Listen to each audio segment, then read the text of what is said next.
एक छोटा बीज जमीन के नीचे दफन था। वह अकेला और अंधेरे में था, लेकिन उसके दिल में एक बड़ा सपना था, आसमान छूने का।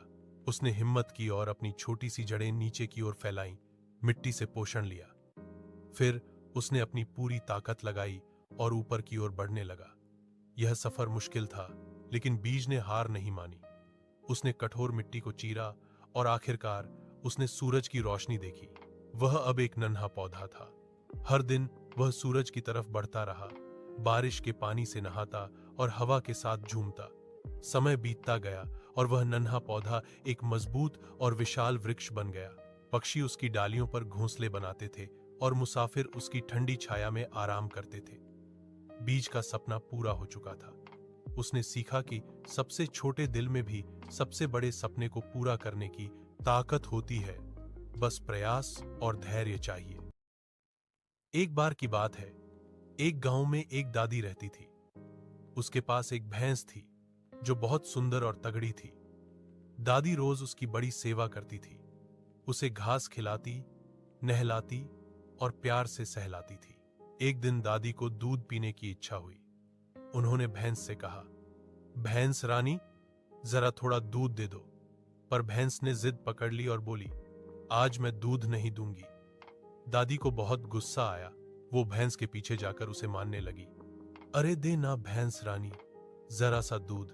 भैंस बोली, मुझे क्यों मना रही हो दादी? दादी ने मुस्कुराकर कहा, जब तक तू मुझे दूध नहीं देगी, मैं तुझे ऐसे ही मानती रहूंगी। ये सुनकर भैंस को दादी की लगन और प्यार समझ में आया। वह भाग कर गई और थोड़ी देर बाद एक दूध से भरा ट्रक ले आई। दादी हैरान रह गई। भैंस बोली, लो। तारों से जड़े जंगल के आकाश के नीचे एक छोटी सी टोकरी नदी के किनारे बहती है, जो जंगल में और गहराई तक जाती है। एक अकेला भेड़िया टोकरी ढूंढता है, धीरे से इसे पानी के आलिंगन से खींचता है। भेड़िए का परिवार शिशु का स्वागत करता है। उसका नाम मोगली रखता है, क्योंकि वह उनके तौर तरीकों को सीखता है। मोगली, बालू और बघीरा घने जंगल में घूमते हैं। घने चंदवा से धूप छन कर आती है।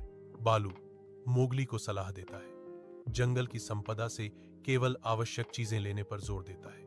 एक भयानक दहाड़ शांति को भंग कर देती है।